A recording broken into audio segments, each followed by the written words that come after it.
My husband insisted I take his special vitamins every single night, claiming he wanted to take care of me. One night, I pretended to swallow the pill and forced myself to stay awake. I watched him sneak out of our bedroom at 2 a.m. I followed him downstairs and heard his mother whisper, "Is she out cold yet? We need that inheritance money now." Hello everyone. Thank you for being here with me today. Before I begin my story, grab a warm cup of tea and get comfortable. I'd love to know what time of day you're watching this video.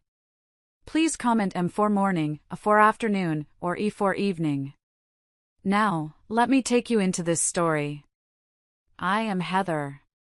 I am 34 years old, and I am a high school teacher living in a suburb of Atlanta.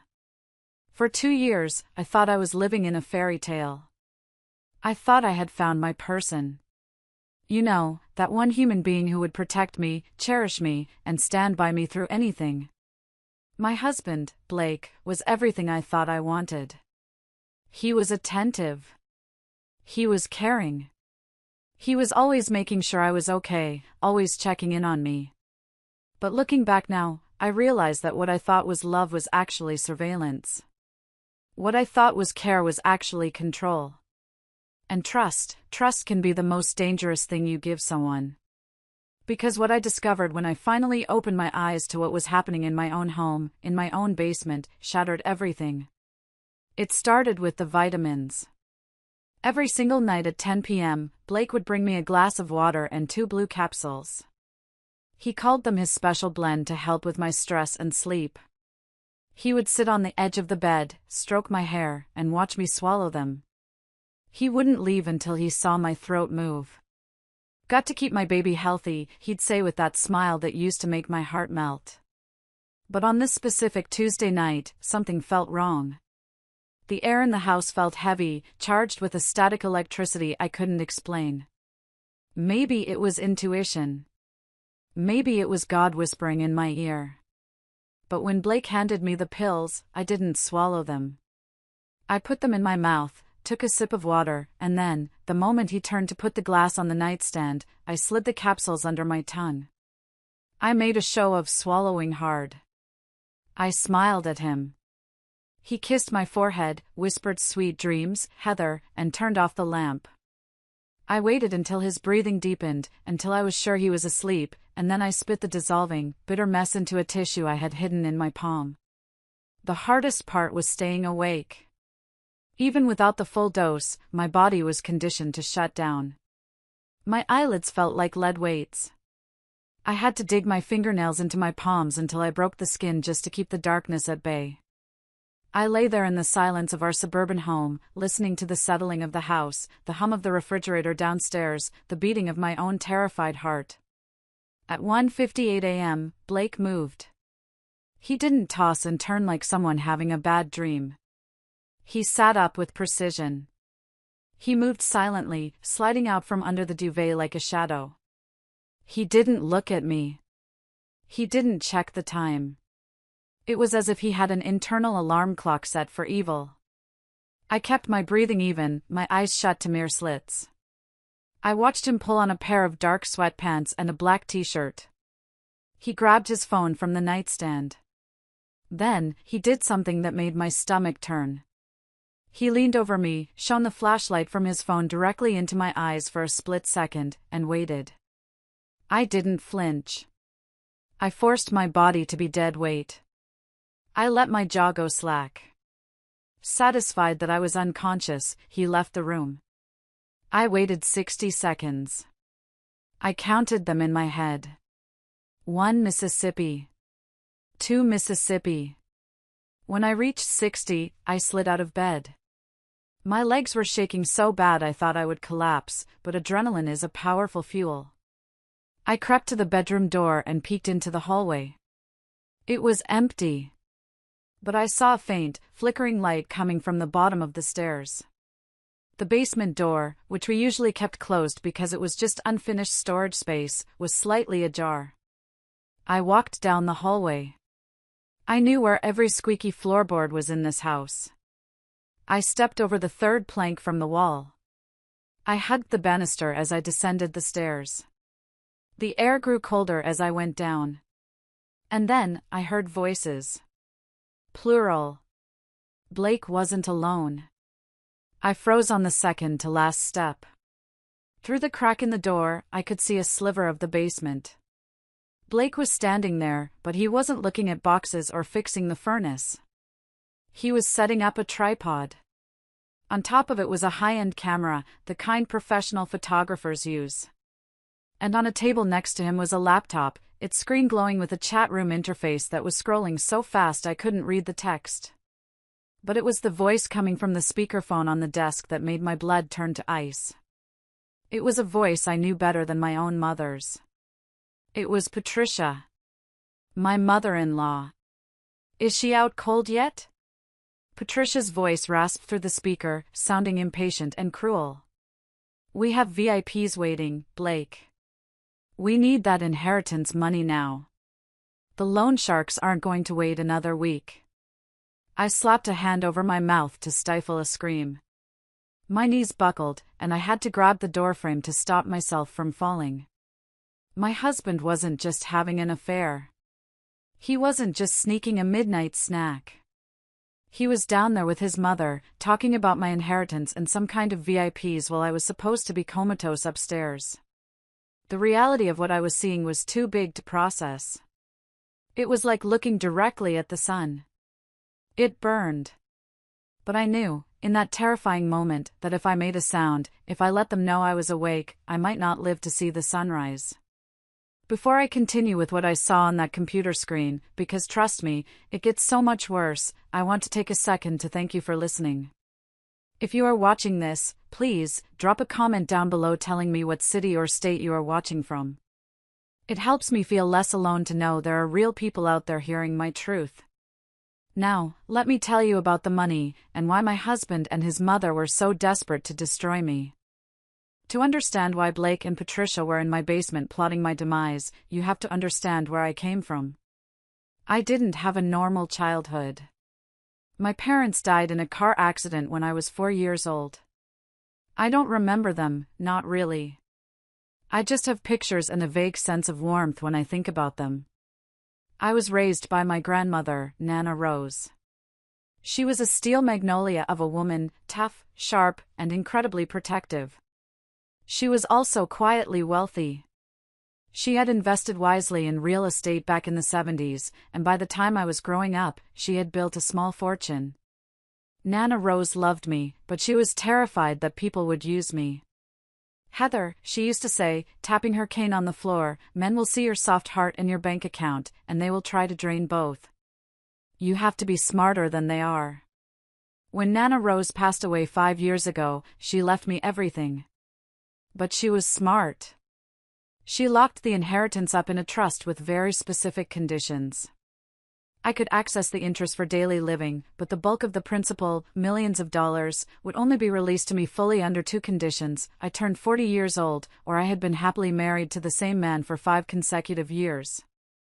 And there was a catch, a safety clause she called it.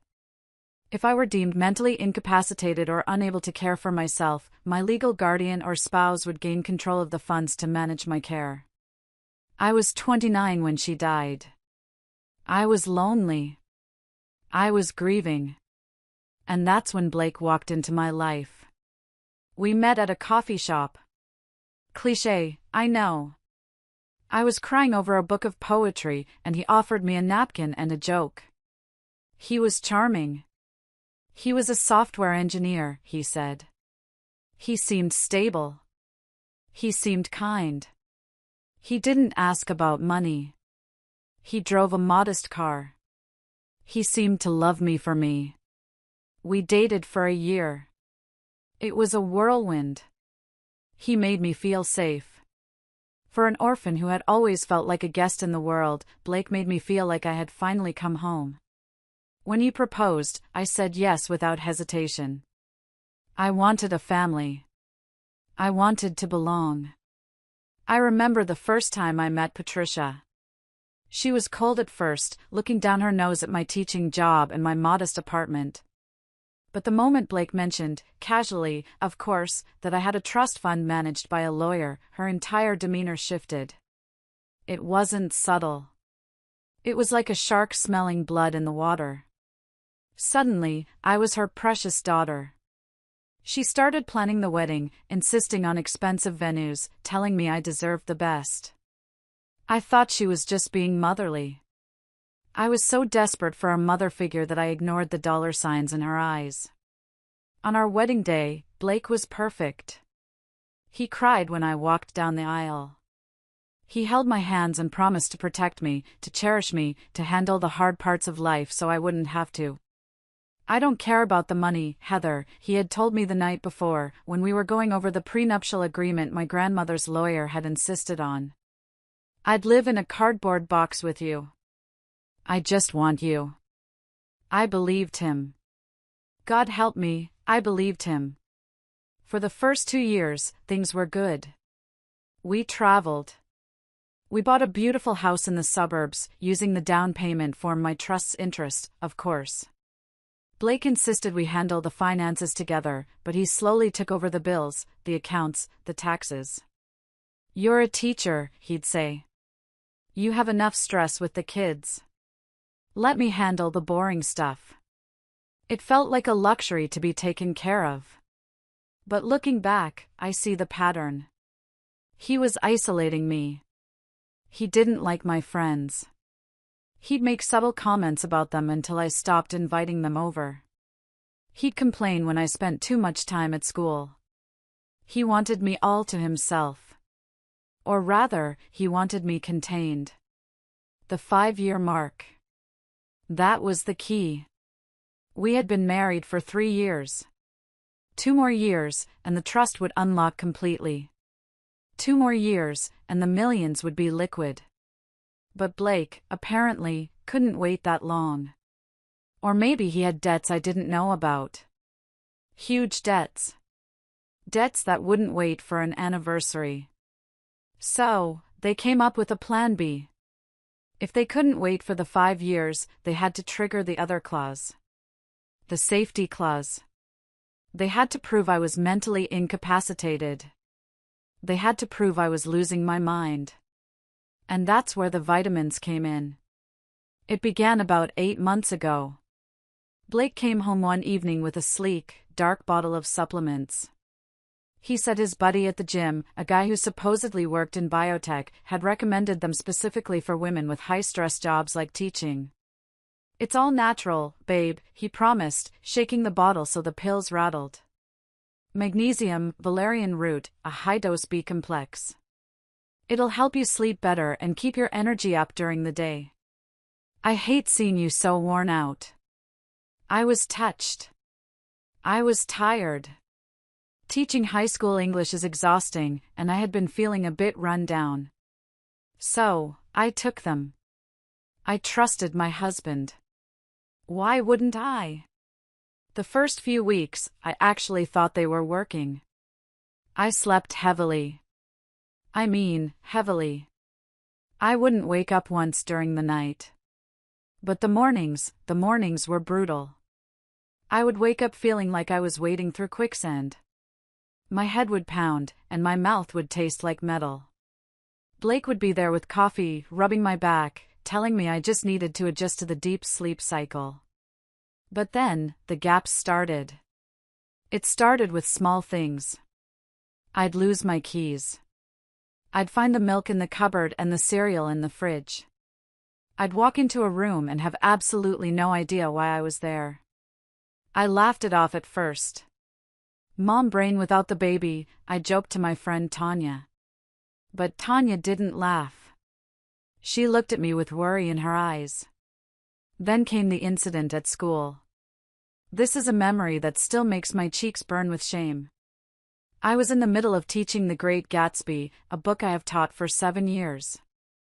I know it backward and forward. I was standing in front of my AP English class, 25 bright-eyed teenagers looking at me, and suddenly, my mind went blank. Completely blank. It wasn't just losing my train of thought. It was like someone had erased the whiteboard of my brain. I didn't know where I was. I didn't know who these kids were. I didn't even know who I was for a terrifying 10 seconds. I stood there, mouth open, hand trembling in the air. Mrs. Davis, one of my students, a sweet girl named Sarah, asked tentatively, "Are you okay?" I stared at her. I couldn't remember her name. I had written her a recommendation letter the week before, and I couldn't remember her name. I burst into tears. I couldn't stop. I ran out of the classroom, hyperventilating, and hid in the faculty bathroom. The principal had to call Blake to come pick me up. When Blake arrived, he didn't look surprised. He didn't look scared. He looked resigned. He guided me to the car with a firm hand on my elbow, speaking to the principal in a low, serious voice. "She's been struggling lately," I heard him say. "We're trying to get her help. I'm so sorry she caused a scene." Caused a scene. As if I had thrown a tantrum, not had a medical emergency.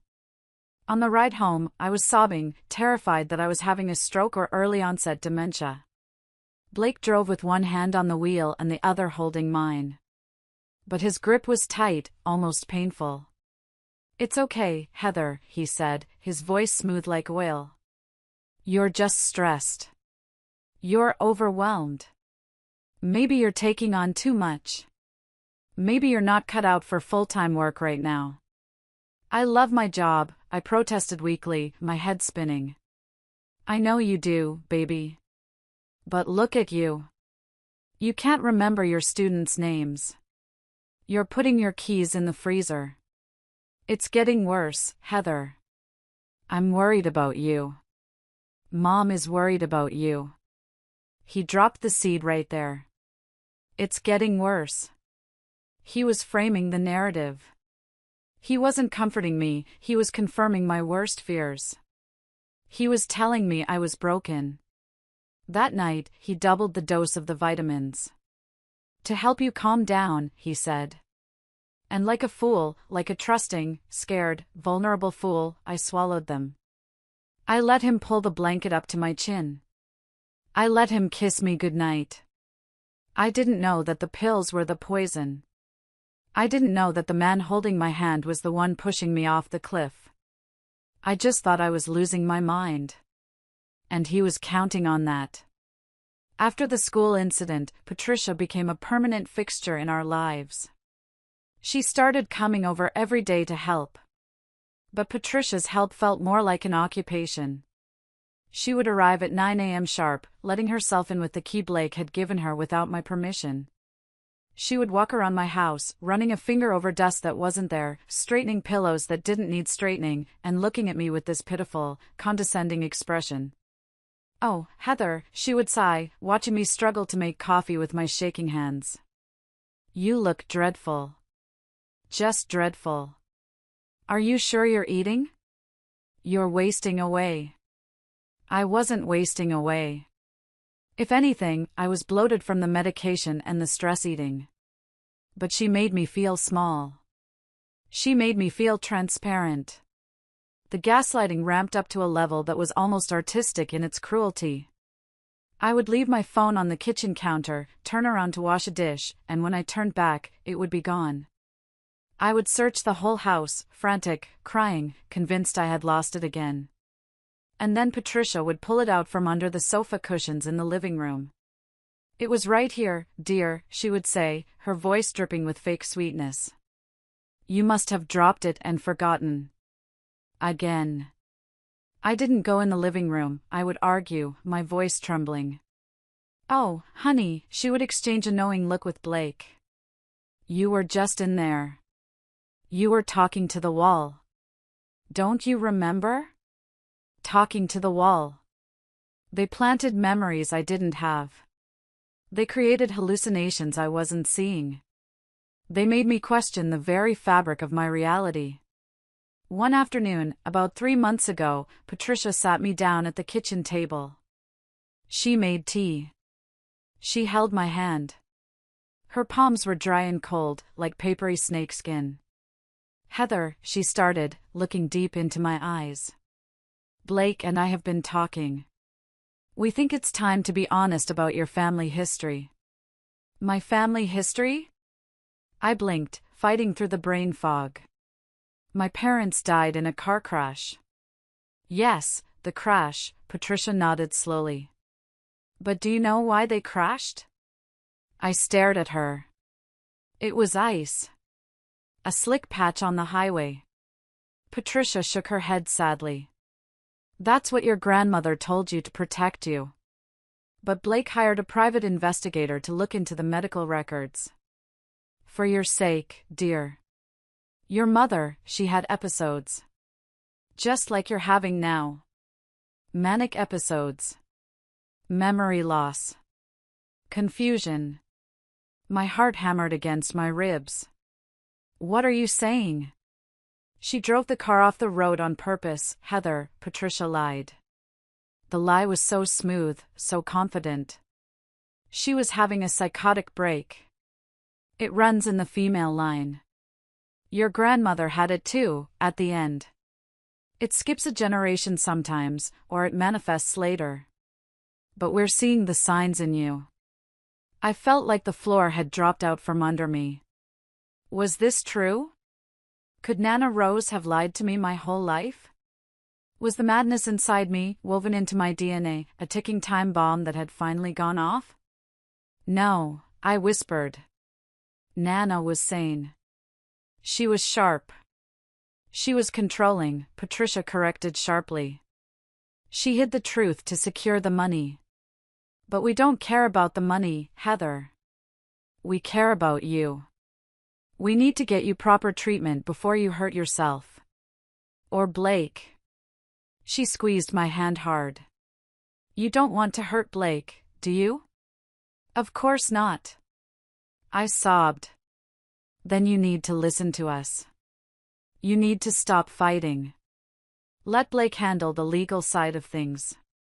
Let him take the burden of the estate off your shoulders so you can focus on getting well. Stress triggers the psychosis, Heather. If you keep trying to manage that money, you're going to end up like your mother. It was a masterclass in manipulation. She took my deepest trauma, the loss of my parents, and twisted it into a weapon to disarm me. She made me afraid of myself. She made me believe that handing over control was the only way to save my marriage and my life. I went to bed that afternoon and cried until I threw up.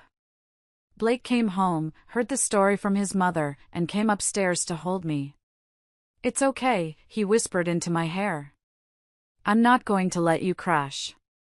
I'm going to take the wheel. Just sign the papers, baby. Just let me drive. I was so close to signing.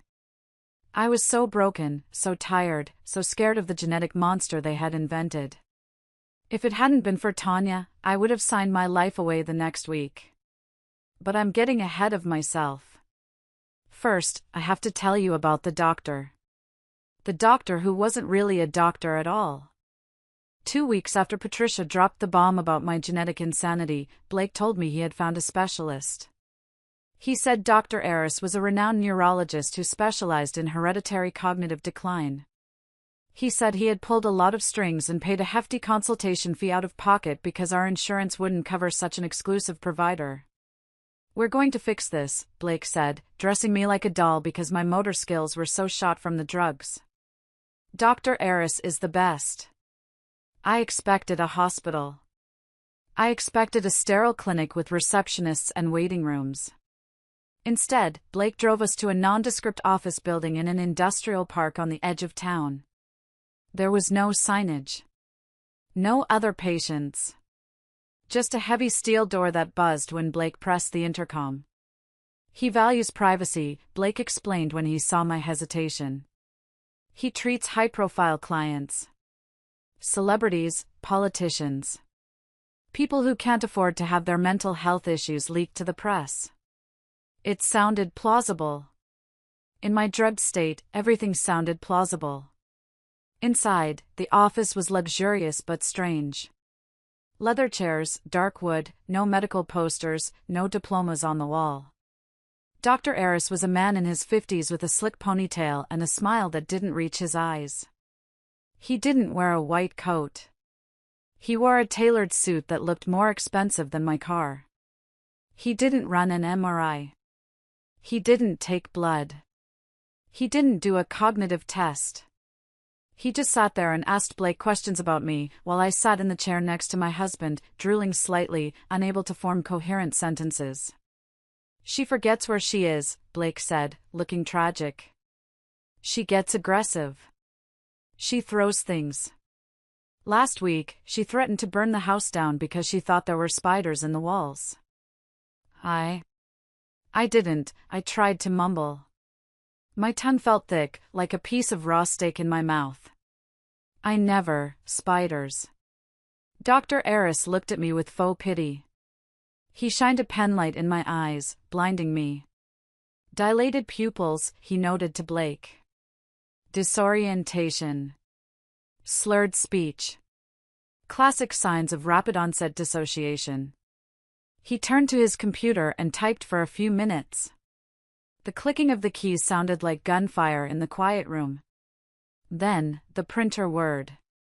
I'm diagnosing her with early-onset psychosis with paranoia, Dr. Eris announced. He handed a thick stack of papers to Blake. This is a formal medical evaluation. It recommends immediate and total supervision. Heather is a danger to herself and others. She lacks the capacity to make medical, legal, or financial decisions. He turned to me. I'm prescribing a heavier sedative, Heather. To quiet the voices.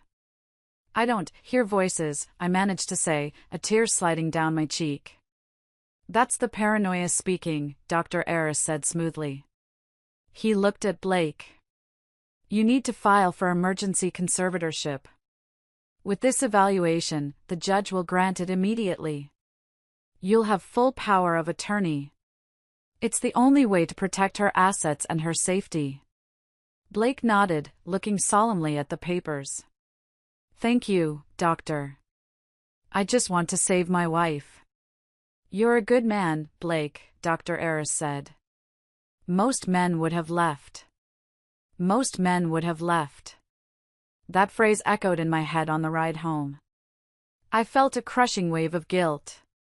Here was my husband, standing by a crazy woman, taking on the burden of her illness, fighting for her care. I hated myself.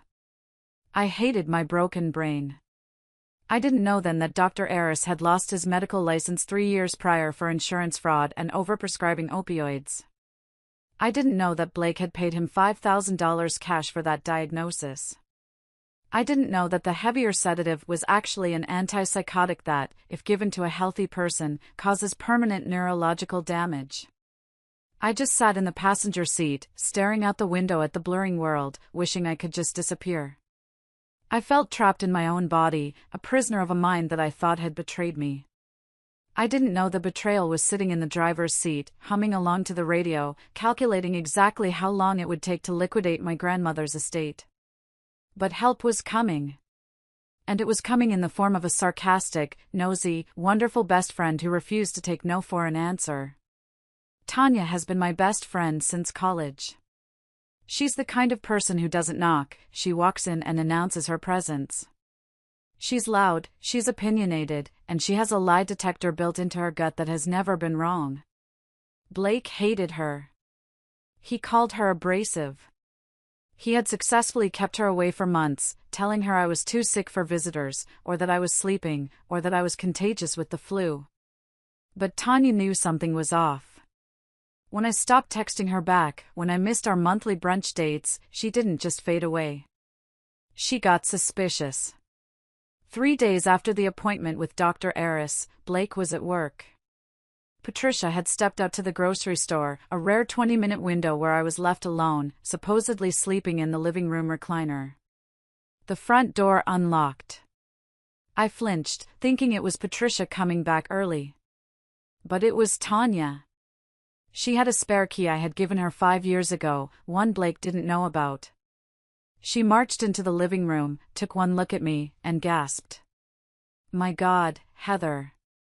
I must have looked terrible. Greasy hair, pale skin, dark circles under my eyes, wearing pajamas I hadn't changed in 2 days. Tanya? I rasped. You shouldn't be here. Blake, he says I'm dangerous. Dangerous? Tanya snorted. She dropped her bag and knelt beside me. She grabbed my face in her hands.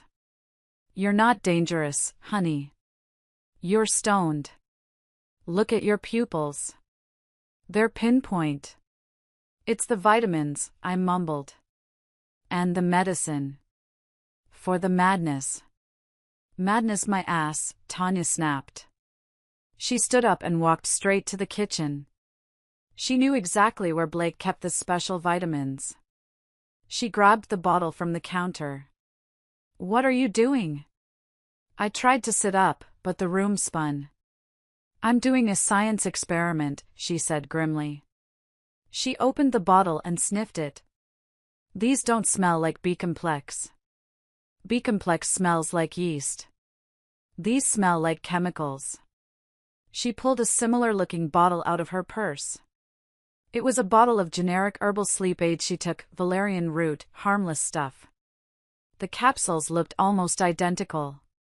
Blue. Shiny.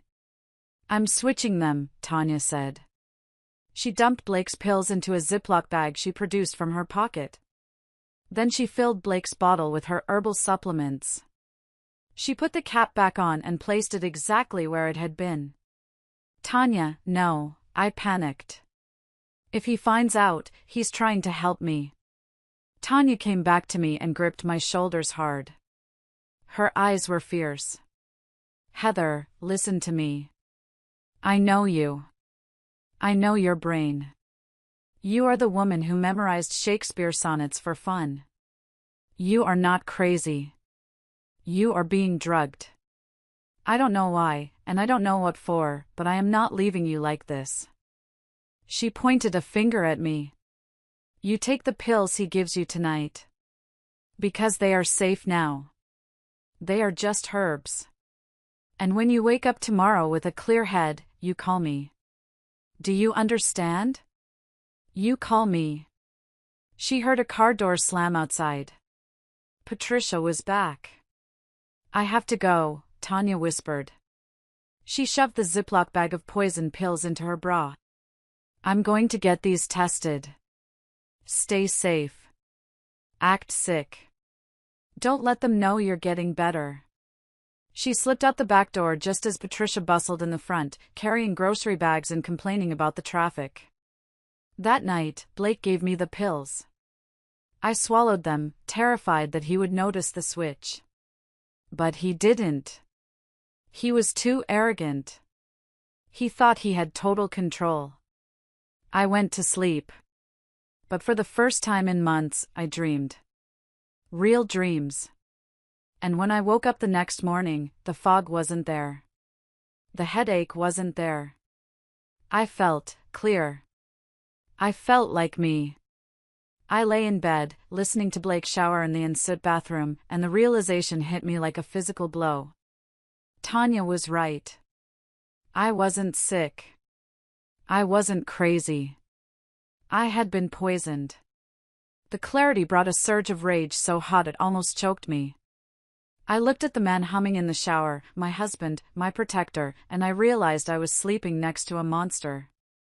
And then, I remembered the briefcase.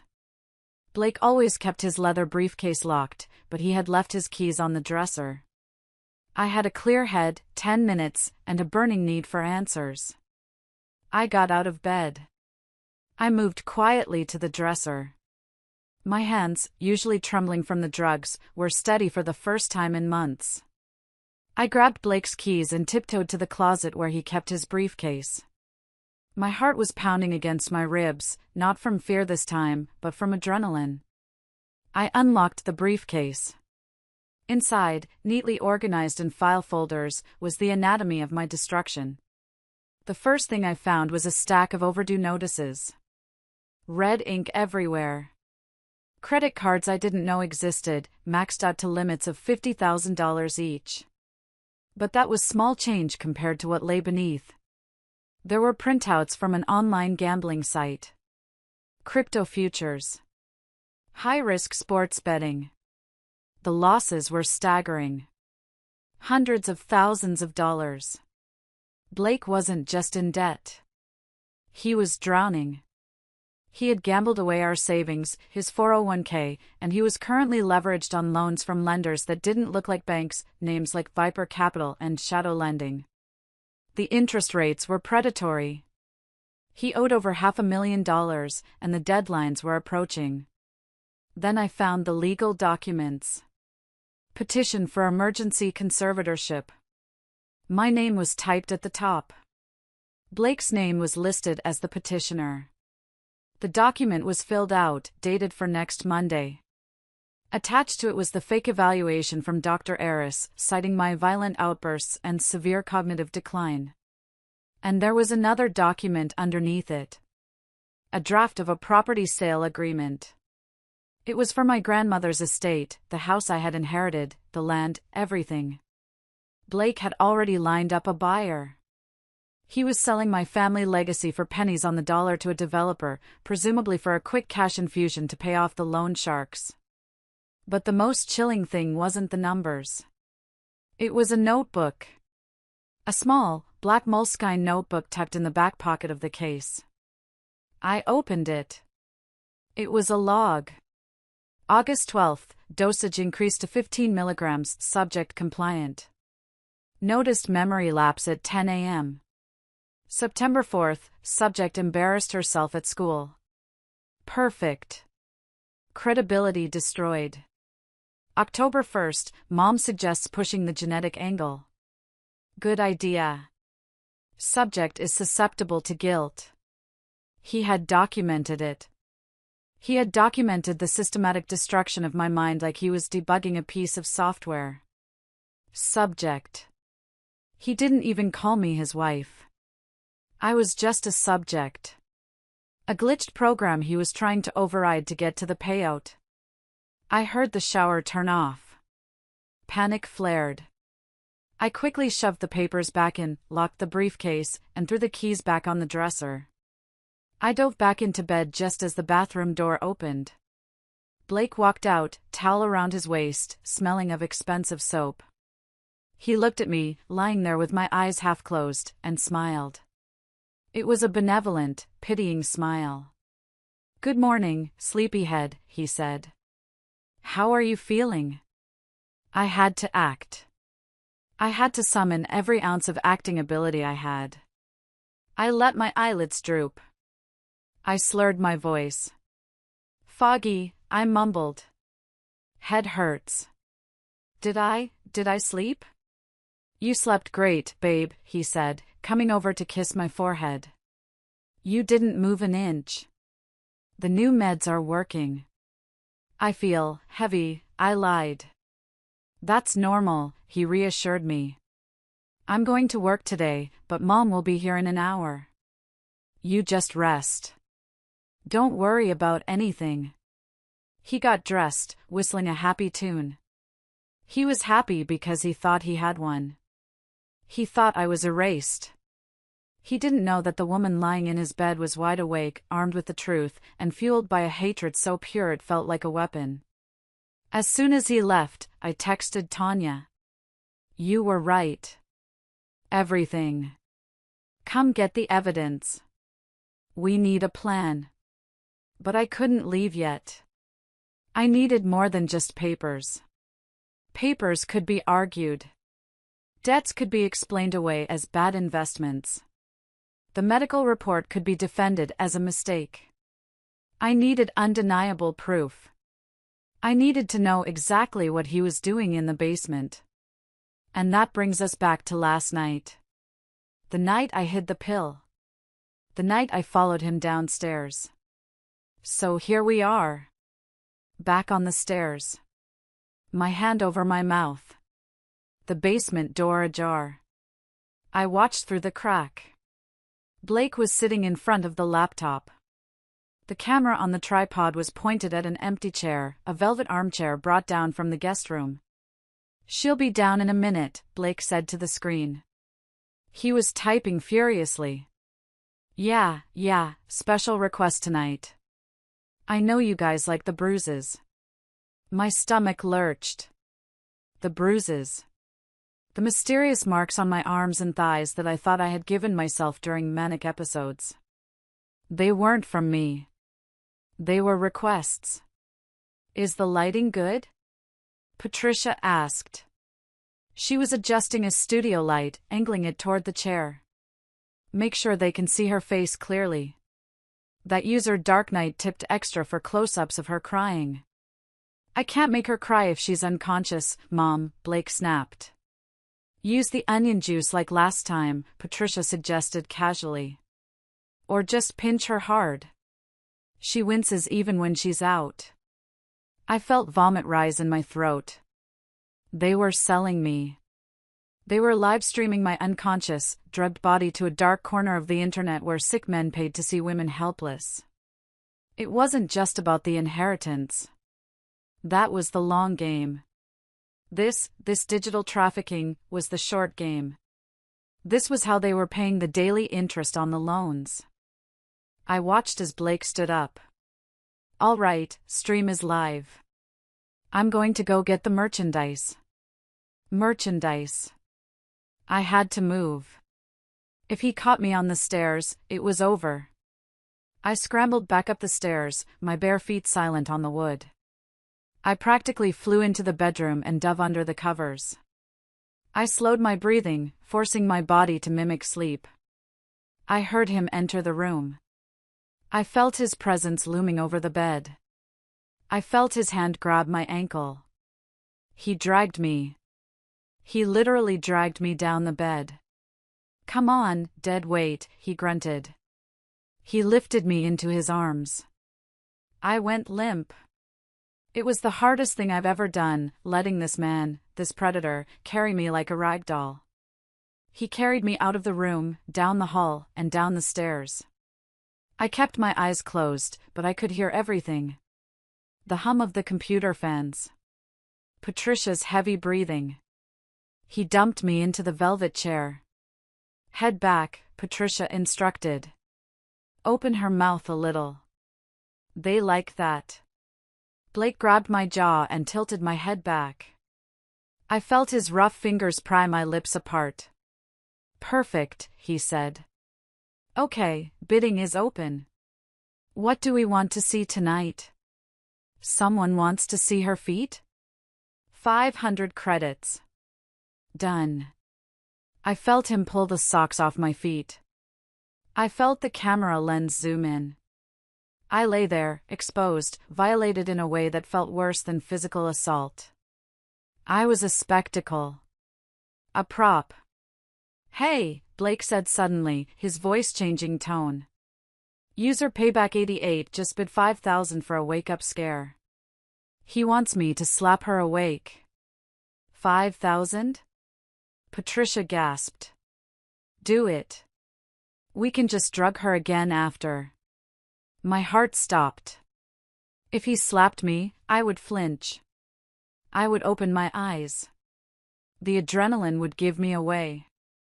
I couldn't pretend to be drugged if I was startled awake. "All right," Blake said. I heard him rubbing his hands together. 5,000 going once. I braced myself. I prepared to fight. I prepared to gouge his eyes out if he touched me. But then, a notification pinged on the laptop. A loud, jarring sound. "Wait," Blake said. "Hold on. Someone just outbid. 10,000. 10,000? Patricia squealed. "For what?" User Watcher_0 says. "Don't touch her. Just let her sleep. I want to watch her breathe for an hour." "Freak," Blake laughed. "But hey, money is money." "All right, Watcher_0, she's all yours." I was saved by a stranger. Or so I thought. I lay there for an hour, listening to them count their crypto earnings, listening to my mother-in-law complain about my cheap pajamas, while thousands of eyes watched me breathe. When the hour was up, Blake carried me back upstairs and dumped me in bed. "Easy money," he whispered, kissing my cheek. "You're finally worth something, Heather." As soon as he left the room to go back down and shut down the equipment, I opened my eyes. Tears were streaming into my ears. I wasn't just sad. I wasn't just scared. I was a different person than the one who had gone to sleep that night. That Heather, the teacher, the wife, the optimist, was dead. She died in that velvet chair. The woman who woke up was cold. She was calculating. And she was going to burn their entire world to the ground. I knew I had to leave. But I couldn't just run. If I ran, they would hunt me. They would use the conservatorship papers. They would drag me back. No. I had to destroy them first. I needed that footage. I needed the hard drive. And I knew exactly how to get it. The next morning, the sun came up just like it always did. It filtered through the sheer curtains of our master bedroom, casting soft, golden bars of light across the duvet. It looked like a normal Wednesday. But to me, it felt like the morning after a massacre. I had been lying awake since Blake brought me back upstairs at 3 a.m., staring at the ceiling, listening to his breathing. Every inhale, every exhale from the man beside me made my skin crawl. I wanted to scream. I wanted to grab the lamp from the nightstand and smash it over his head. But I knew I couldn't. Not yet. Rage is a powerful fuel, but patience is the weapon that wins the war. At 7 a.m., Blake's alarm went off. He groaned, stretched, and rolled over to drape an arm across my waist. "Morning, beautiful," he mumbled into my neck. "How did you sleep?" It took every ounce of willpower I possessed not to vomit. His skin felt like sandpaper against mine. His breath, which I used to think smelled like comfort and coffee, now smelled like betrayal. I feel heavy," I said, keeping my voice low and slurred. I kept my eyes half closed, mimicking the drug hangover he expected to see. Did I have a bad night? My arms hurt. I watched him closely through my eyelashes. For a split second, a flicker of panic crossed his face, but he smoothed it over instantly with that practiced, sociopathic calm. "You were tossing and turning a bit, babe," he lied effortlessly. "You were scratching your arms in your sleep again. I had to hold you down to keep you from hurting yourself. God, it breaks my heart seeing you like this." He had to hold me down. The audacity of the lie almost made me gasp. He held me down so strangers could bid on my body parts. "I'm sorry," I whispered, playing the part of the broken wife. "I'm so much trouble." "Shoo, never," he kissed my forehead. "I'm going to hop in the shower. You stay in bed. Mom will be over at 9 to keep an eye on you."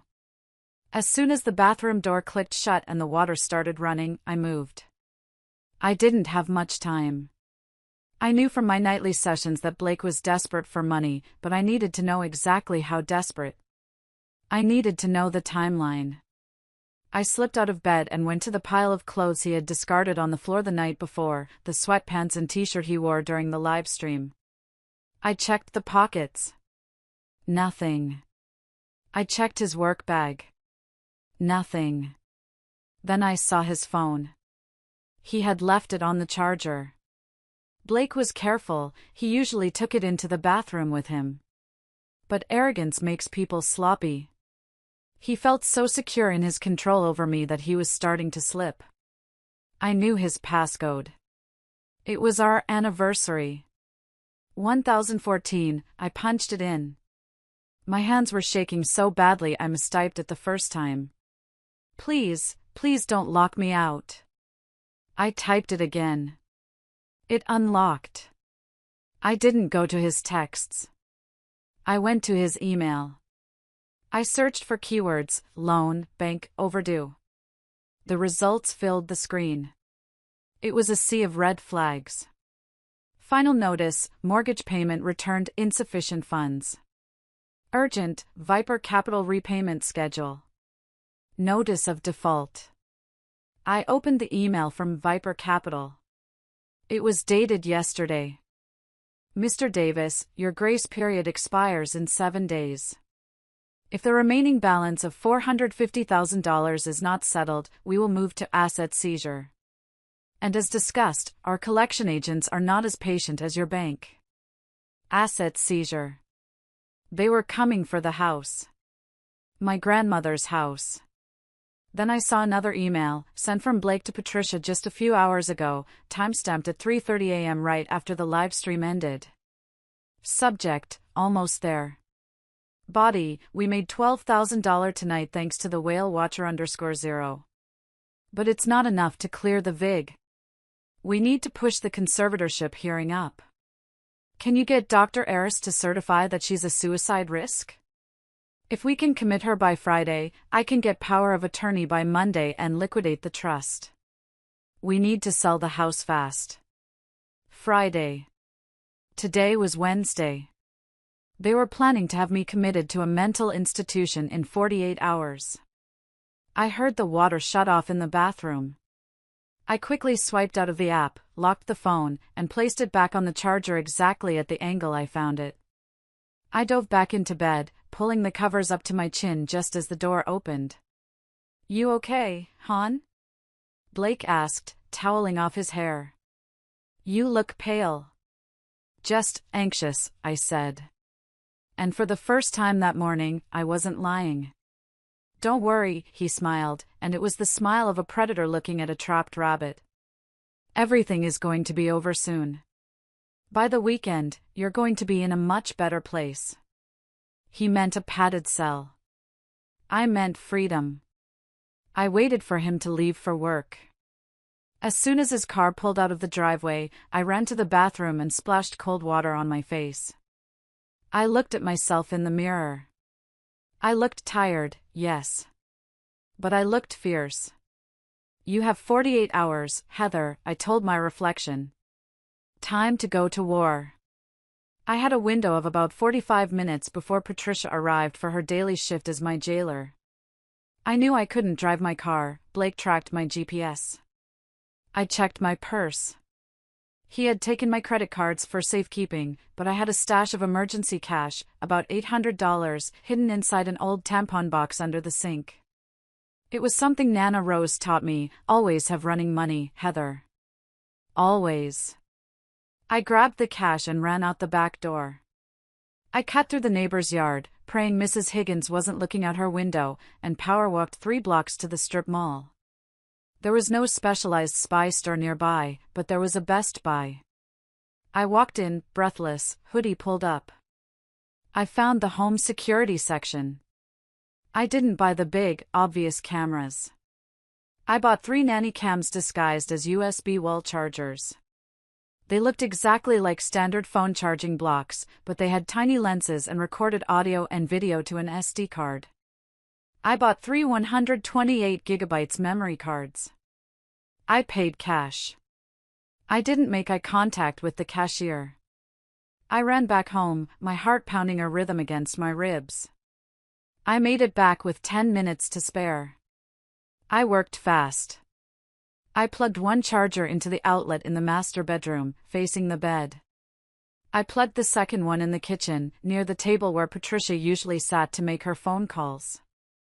The third one was the trickiest. I needed it in the basement. I ran downstairs. The basement was cold, smelling of damp concrete and Blake's secrets.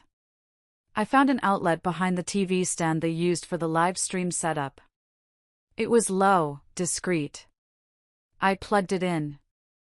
Just as I was coming up the basement stairs, I heard the front door unlock. Patricia. I froze. I was halfway up the stairs. If she saw me coming out of the basement, the one place I was supposed to have no interest in, she would know. She would tell Blake. Heather, her voice screeched from the foyer. Heather, are you awake?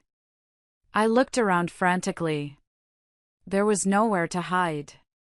I did the only thing I could think of. I sat down on the top step, pulled my knees to my chest, and started rocking back and forth. I made a low, keening sound, like a wounded animal. Patricia rounded the corner. When she saw me sitting there, rocking and moaning, her face didn't show concern. It showed annoyance. "Oh, for heaven's sake," she muttered, dropping her purse. "What are you doing by the basement door? You know you're not allowed down there. It's dangerous." "Voices," I mumbled, keeping up the act. "I heard voices down there. The bad men." Patricia's eyes widened. She marched over to me, grabbed my upper arm, and hauled me up. Her grip was surprisingly strong for an older woman. "There are no voices, Heather. That's the sickness talking. That's why we need to get you to the hospital. You're hallucinating." She dragged me to the living room and shoved me onto the sofa. "Sit.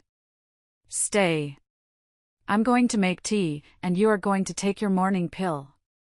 You're obviously agitated." She went to the kitchen. I watched her back, hatred burning in my gut. She was so confident in her narrative. She thought she was talking to a broken woman. She didn't know that the charger plugged into the wall 3 feet away from her was currently recording her every move. "Here," she said, returning with a cup of tea and a white pill. It was the sedative Dr. Ayres prescribed. I took the pill. I put it in my mouth. I drank the tea. "Good girl," she patted my cheek. It was a slap disguised as a caress. When she turned to turn on the TV, I spit the pill into my teacup. The tea was murky enough to hide it. For the rest of the day, I laid on that couch, pretending to drift in and out of consciousness. And I listened. I listened as Patricia made phone calls. "Yes, Dr. Ayres," she said into the phone around noon. "It's escalating. She was trying to get into the basement today. She's paranoid. She thinks there are people down there." "Yes, Friday morning works. We'll have the transport team ready." "No, we haven't told her yet. It's better if we just surprise her." She hung up and chuckled. A dry, rasping sound. "Poor thing," she said to the empty room. "She really is going to lose everything. But at least Blake will finally have the life he deserves." I closed my eyes and focused on the recording light of the hidden camera. "Keep talking, Patricia," I thought. "Dig your own grave. I'll hand you the shovel." The next 48 hours were an exercise in psychological torture. I had to be 2 people at once. On the outside, I was Heather the invalid, shuffling, mumbling, drooling, staring blankly at walls. On the inside, I was a coiled spring, sharp and alert, recording every word, every threat, every lie. I had to maintain the charade perfectly. If I slipped up once, if I used a big word, if I walked too steadily, if I showed a spark of intelligence in my eyes, they would know. And if they knew, they wouldn't wait for the hospital. They would just kill me. Wednesday night was another live stream. I took the fake pills Tanya gave me. I waited. Blake came in, checked my eyes, dragged me downstairs. This time, it was harder to stay limp. They were getting bolder. Patricia was right there, reading comments. "User Bossman wants to see the bruises on her thighs," Patricia announced. "Lift her skirt, Blake." I felt the cool air of the basement on my skin. I felt the humiliation burn through me like acid. I lay there, my mind screaming, forcing my body to remain a corpse. I dissociated. I went to a beach in my mind. I counted grains of sand. 1, 2, 3. "She's lost weight," Blake commented, squeezing my arm. "She feels bony. We need to fatten her up before we sell her to the psych ward. Once she's in the state facility, she's going to look like a hag in a month." "Doesn't matter," Patricia replied. "Once she's committed, we control the assets. We can sell the house next week. I already have the realtor drafting the listing. We're listing it for $1.2 million for a quick sale." "And the collection agency?" "I told them they'll have their money in 10 days. Just keep her drugged until Friday morning. The transport van comes at 6 a.m. 6 a.m. Friday.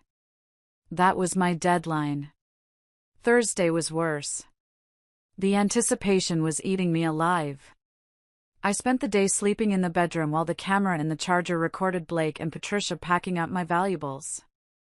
They were looting me while I was still in the house.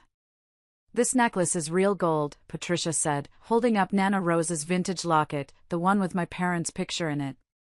I can get maybe $300 for it at the pawn shop. Just take it, Blake said from the closet.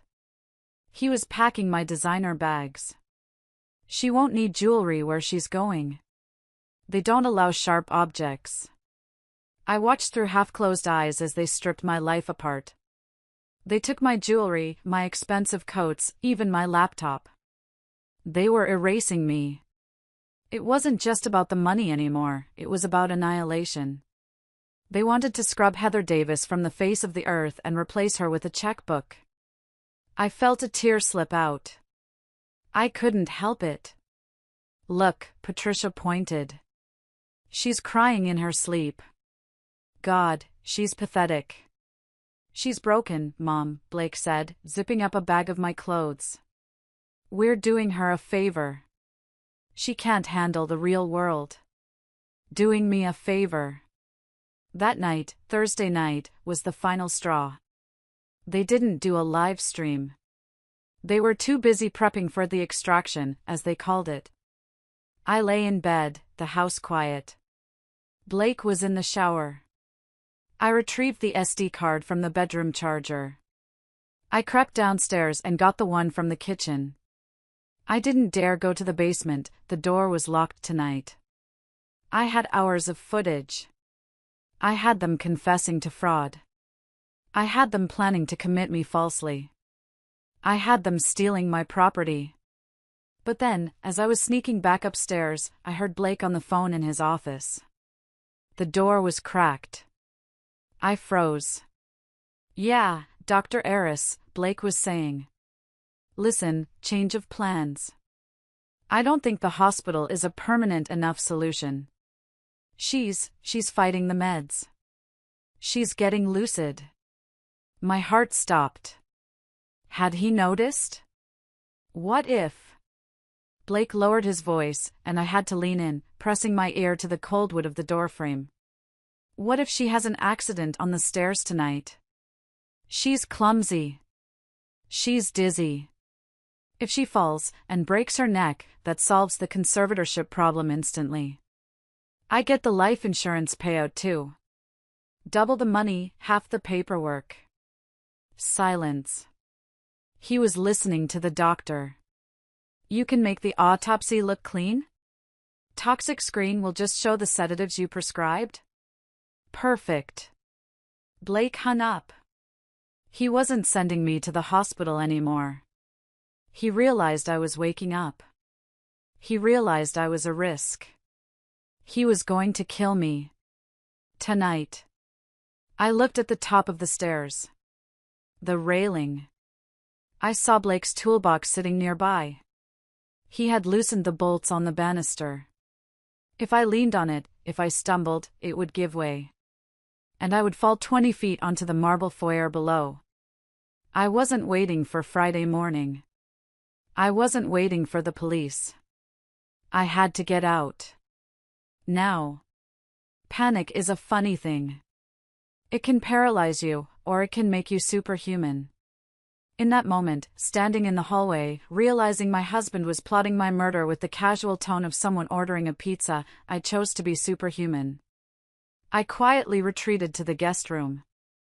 I grabbed the go bag I had hidden under the bed days ago, just a backpack with my ID, the cash, the SD cards, and a change of clothes. I didn't pack anything else. Everything else was just stuff. My life was what mattered. I checked the time. 11:45 p.m. Blake was still in his office. Patricia had gone home for the night to get her beauty sleep before the big day. I needed a distraction. I went to the master bathroom. I turned on the shower full blast. I arranged pillows under the duvet to look like a sleeping body. I put my phone on the nightstand, playing a white noise sleep track. Then, I went to the window. We were on the second floor, but there was a sturdy trellis covered in wisteria vines that ran down the side of the house. I used to think it was romantic. Now, it was my ladder to freedom. I climbed out the window. The night air was freezing. Rain had started to fall, slicking the vines. I lost my footing halfway down, scraping my shin against the rough wood, biting my tongue to keep from screaming. I hung there for a second, dangling by one arm, wind whipping my hair into my face. Don't you dare let go, Heather, I told myself. If you fall, he wins. If you fall, you die. I found my footing. I scrambled down the rest of the way, landing in the muddy flower bed with a soft thud. I didn't look back. I ran. My car was in the driveway, but Blake had the keys. I couldn't take it. I had to run to Tanya's. She lived 3 miles away. I sprinted through the subdivision. The rain was pouring now, soaking through my hoodie. I stuck to the shadows, avoiding street lights. Every pair of headlights that swept by made me dive behind a bush or a parked car. I was terrified Blake would check the bed, realize the pillows were fake, and come hunting. I ran until my lungs burned. I ran until I could taste blood in my throat. I reached Tanya's house 20 minutes later. I pounded on her door like a madwoman. Tanya! Tanya, open up! The porch light flicked on. The door flew open. Tanya stood there in her robe, a baseball bat in her hand. When she saw me, soaked, muddy, bleeding from my shin, she dropped the bat and pulled me inside. He's going to kill me, I gasped, collapsing onto her foyer rug. He loosened the railing. He was going to push me. Tanya didn't ask questions. She didn't hesitate. She dragged me up, locked the door, and engaged the deadbolt. We're going to the police, she said, her voice shaking with rage. Right now. I'm driving. No, I grabbed her arm. He has trackers. He knows, he might come here. Let him come, Tanya snarled. She grabbed her keys and the bag of SD cards I was clutching. We're going to the precinct. The one downtown. We're giving them everything. We got into her car. As we pulled out of her driveway, headlights flashed in the rearview mirror. A black SUV. Blake's car. He found me, I screamed. Tanya, drive. Tanya floored it. The chase was short but terrifying. Blake tried to cut us off at the intersection, swerving his massive SUV into our lane. He was insane. He was desperate. He knew if I talked, his life was over. Call 911. Tanya yelled, swerving around a stopped truck. I fumbled with her phone. We're being chased. My husband is trying to kill me. We're on Main Street, heading to the station. Hold on. Tanya screamed. She ran a red light. Blake followed, honking his horn, flashing his high beams to blind us. But then, we saw it. The blue lights of the police station ahead. Tanya screeched into the parking lot, practically drifting sideways, and slammed on the brakes right in front of the main entrance. We scrambled out of the car, screaming for help. 3 officers ran out, hands on their holsters. Blake's SUV skidded to a halt at the entrance of the lot. He saw the cops. He saw me standing safely behind a concrete barrier. For a second, our eyes met across the rain-slicked pavement. I saw the realization hit him. The game was over. He threw the car in reverse and sped off into the night. Get an APB out on a black Escalade, one officer yelled into his radio. Suspect is fleeing. I collapsed onto the wet pavement, the rain mixing with my tears. I was safe. I was finally safe. Sitting in that interrogation room, wrapped in a scratchy wool blanket, holding a cup of lukewarm coffee, I felt a strange sense of calm. The chaos of the chase was over. Now came the cold, hard work of justice. Detective Miller was a kind man with tired eyes.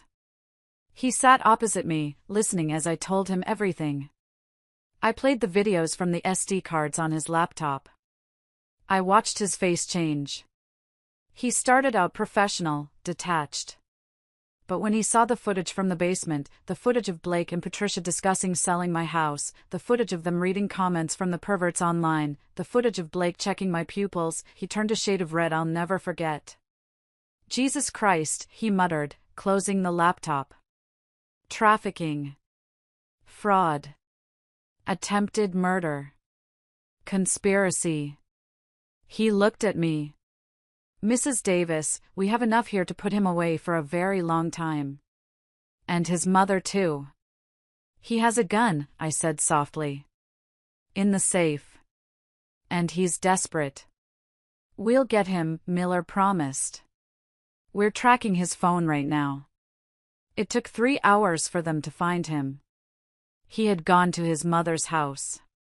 They were trying to shred documents. While I waited, Tanya sat beside me, holding my hand so tight I thought she might break my fingers. You did it, she whispered. You saved yourself. We did it, I corrected her. I couldn't have done it without the pills. I looked around the sterile police station. I looked at the clock on the wall. It was 4 a.m. Friday. The day I was supposed to be committed. Instead, I was free. I realized something then. I realized that my story wasn't just my story anymore. It was a warning. It was a beacon. CTA call to action. You know, sitting here telling you this, I can still feel the cold rain on my skin from that night. I can still feel the terror of seeing his headlights in the rearview mirror. It's hard to relive this. It really is. But I'm telling you because I want you to know that no matter how trapped you feel, there is always a way out. If you are still listening to this, please, do me a favor. Hit that like button and comment the number 1 down below. Seeing those ones tells me that you are with me, that you hear me, and that you support survivors. Your interaction is what helps this story reach other women who might need to hear it. It tells the algorithm that our voices matter. So please, drop a 1 for me, and let's finish this story together. Okay. Are you ready? Because what happened next, the arrest, was the most satisfying moment of my entire life. Detective Miller let me ride in the back of an unmarked car to Patricia's house. He said I didn't have to go, that I could stay at the station. But I needed to see it. I needed to see the handcuffs. I needed to know the monster was really in the cage. We pulled up to Patricia's manicured lawn just as dawn was breaking. It was a beautiful house, paid for by her late husband's life insurance. It looked peaceful. Then the SWAT team moved in. They didn't knock. They used a battering ram. Boom. The front door splintered. Police. Search warrant. Get on the ground. The shouting was deafening. I watched from the car window, my breath fogging the glass. A few minutes later, they brought them out. Patricia came first. She was wearing a silk robe and curlers in her hair. She wasn't screaming. She was indignant. She was screeching at the officers, spitting venom. Get your hands off me. Do you know who I am? My son is a professional. This is a mistake. That girl is crazy, she's lying. Then came Blake. He looked smaller. Without his expensive suit, without his arrogant smirk, without the power he held over me, he looked like a scared little boy. His hands were cuffed behind his back. He was shirtless, wearing just jeans. He looked defeated. Until he saw me. I rolled down the window. Just a few inches. I wanted him to see me. I wanted him to see that the broken, crazy wife was sitting in a police car, watching him fall. His eyes locked onto mine. And for a second, the mask slipped back on. He sneered. He actually sneered at me. "You're nothing without me, Heather," he screamed, straining against the officer's grip. "You're pathetic. You'll be begging for me back in a week. You can't handle the money. You're weak." I didn't say anything. I just slowly raised my hand and gave him a little wave. "Get him in the car," Detective Miller barked. They shoved him into the back of a cruiser. As the door slammed shut, I felt a weight lift off my chest that I hadn't even realized I was carrying. Back at the station, the evidence kept piling up. The police found the setup in Patricia's basement too. Apparently, they had been running operations from both houses. They found the hard drives. They found the collection of illicit videos. But the real smoking gun was the financial trail. Blake hadn't just gambled away his money, he had forged my signature on loan documents. He had taken out credit cards in my name. He had stolen over $200,000 from the liquid portion of my trust fund already. "It's a slam dunk," Miller told me later that morning. "We have them on everything. Kidnapping, assault, grand larceny, wire fraud, distribution of illegal materials." "What about Dr. Eris?" I asked. "We picked him up an hour ago," Miller grinned. "Singing like a canary. He's trying to cut a deal. He gave us the emails where Blake explicitly asked for a fatal dose prescription." I shivered. It was over. They were caught. But as anyone who has been through a high-profile legal battle knows, the arrest is just the beginning. The court of public opinion is a whole different beast. And Blake's lawyer was about to play dirty. Blake hired a lawyer named Shark. Well, his name was Mr. Sterling, but he was a shark. He was expensive, aggressive, and completely amoral. Since Blake's assets were frozen, Patricia, who somehow had offshore accounts we didn't know about, footed the bill. Their strategy was simple: victim blaming. Since the trial was months away, they started a PR war. Sterling leaked anonymous tips to the tabloids. Teacher wife was secretly a cam girl? Husband claims he was forced to participate. Suburban heiress spent millions on drugs, blamed husband for debt. They spun the narrative. They claimed that I was the mastermind. They claimed that I had a fetish for being drugged and filmed, and that Blake was just a compliant husband trying to satisfy his wife's twisted fantasies. They claimed the conservatorship was a desperate attempt to stop me from spending all our money on drugs. It was insane. It was laughable. But people believed it. I couldn't go to the grocery store without people staring. My school placed me on administrative leave pending the investigation. I lost my job. I lost my privacy. I felt like I was being assaulted all over again, this time by the world. "Don't look at the comments," Tanya warned me, snatching my phone away. But I looked. "She looks crazy in the videos. Why didn't she leave sooner? She clearly liked it. Rich girls are always messed up." It broke me a little. I spent days crying in Tanya's guest room, wondering if I should just drop the charges and disappear. Maybe Blake was right. Maybe I was weak. But then, I received an email. It was from a woman named Jessica. The subject line was, "I was married to him too." I opened it, my hands trembling. "Hi, Heather. I saw your face on the news." I saw his face. I haven't seen Blake in 10 years. Back then, his name was Blake Turner, not Blake Davis. He changed it. He did the same thing to me in Ohio. He didn't have the live stream tech back then, but he drugged me. He made me think I was bipolar. He stole my inheritance from my father and then left me in a state hospital for 6 months. I lost everything. I thought I was the only one. I'm willing to testify. I have the old medical records. I have the proof. I stared at the screen. A cold chill went through me, followed by a burning heat. He was a serial predator. This wasn't a one-time desperation move. This was his career. He hunted women with inheritances, isolated them, gaslit them, stole their money, and discarded them. I wasn't a victim.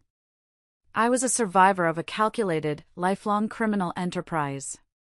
I called Detective Miller immediately. You need to see this. This email changed everything. It wasn't just he said, she said anymore. It was a pattern. And Jessica wasn't just willing to talk, she was bringing receipts. The trial began 6 months later. The courtroom was packed. The media was there, hungry for the camgirl teacher story. Sterling, Blake's lawyer, was brutal. He put me on the stand for 3 days. He played edited clips of the videos where I looked happy because I was high on sedatives. He grilled me about my mother's car accident, trying to paint me as genetically unstable. Isn't it true, Mrs. Davis, that you have a history of memory loss dating back to childhood? He sneered. No, I said firmly. That was a lie my husband invented. A lie? Or are you just forgetting the truth? It was exhausting. I could see the jury wavering. Blake sat at the defense table, wearing a suit, looking handsome and misunderstood. Patricia sat behind him, clutching a rosary, looking like a grieving mother. But then, the prosecution called their surprise witness. The state calls Jessica Miller. A murmur went through the courtroom. Blake froze. He turned around, and when he saw Jessica walking down the aisle, the blood drained from his face. He looked like he had seen a ghost. Jessica was older now, but she looked strong. She took the stand. Can you explain your relationship to the defendant? The prosecutor asked. He was my husband from 2010 to 2012, Jessica said, her voice clear. We lived in Columbus, Ohio. And how did that marriage end? He had me committed to St. Mary's psychiatric ward against my will, Jessica said. He told the doctors I was paranoid and violent. While I was locked up, he liquidated my father's life insurance policy, about $300,000, and vanished. I never saw him again until I saw him on the news. The jury gasped. Sterling tried to object. Objection. Prior acts. Relevance. It goes to modus operandi, Your Honor, the prosecutor argued. It proves lack of consent and intent to defraud. It proves this is a scheme. The judge overruled the objection. Jessica continued.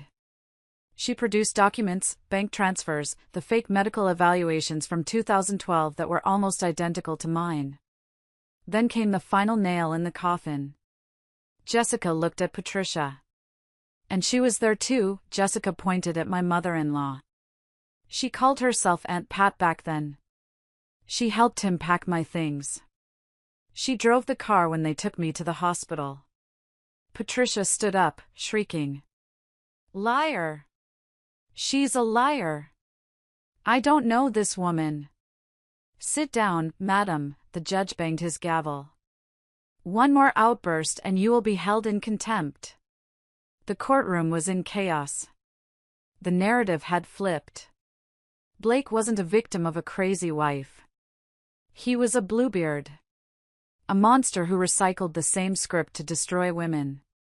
I looked at Blake. He wasn't smirking anymore. He was slumped in his chair, head in his hands. He knew it was over.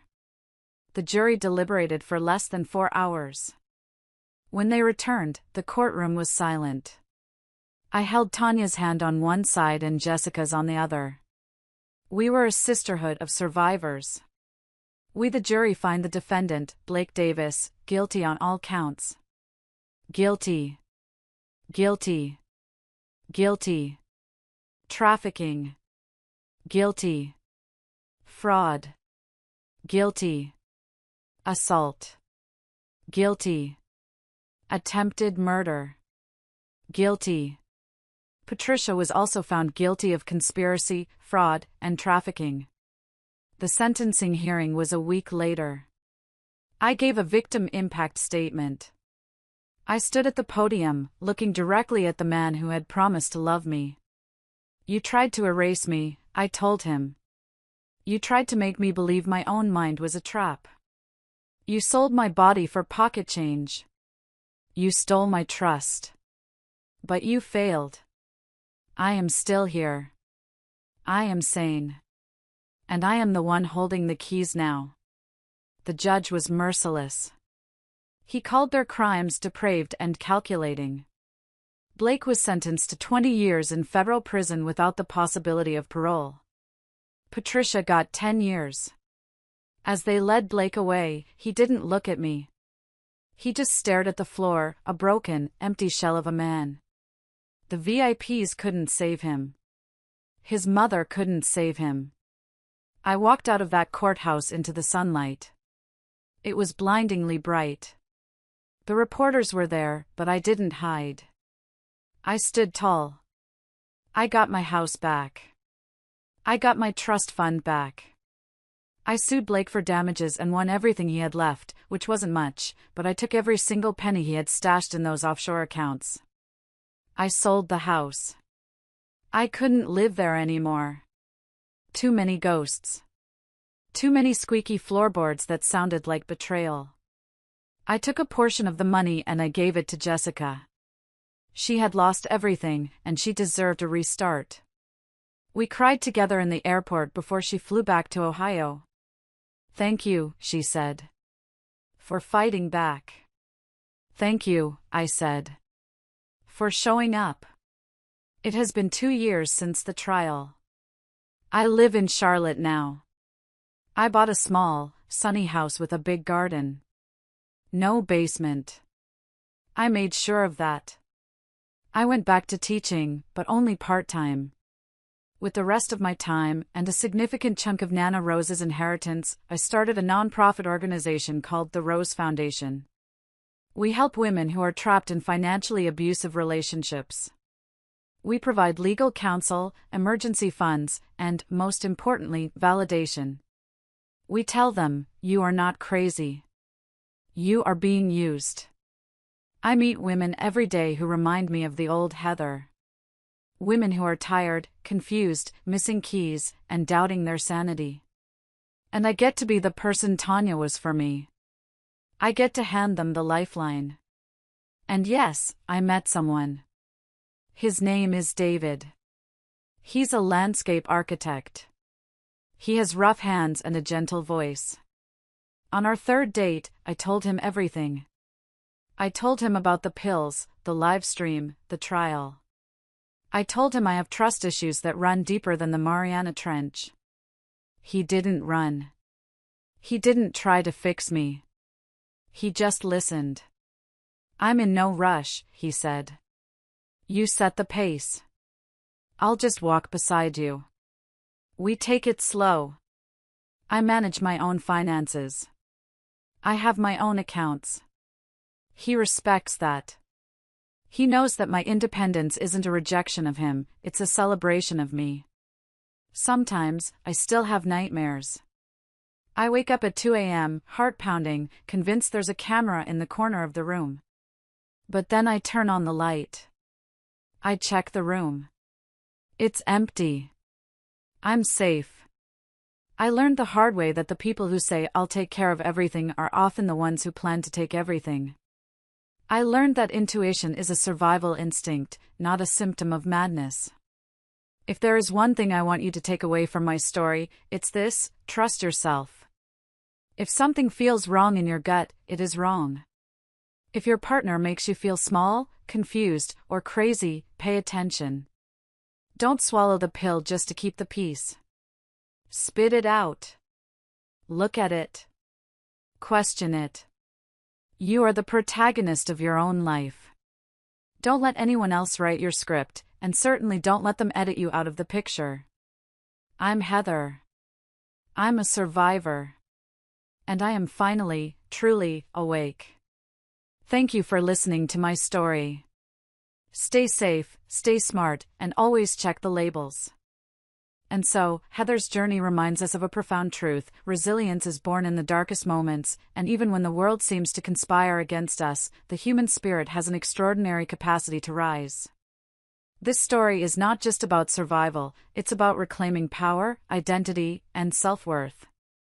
It teaches us that intuition is a gift, not a flaw, and that trusting ourselves can be the first step toward breaking free from the chains of manipulation and fear. Heather's courage also highlights the importance of community and support. Sometimes, we need a Tanya in our lives, someone who refuses to give up on us, even when we've given up on ourselves. Her story is a testament to the power of friendship, persistence, and standing up for what is right, no matter how insurmountable the odds may seem. What about you? What lessons did you take from this story? If Heather's resilience inspires you, comment good below. Let's celebrate strength, awareness, and the ability to rewrite our own stories. Together, we can remind each other that no one is truly alone.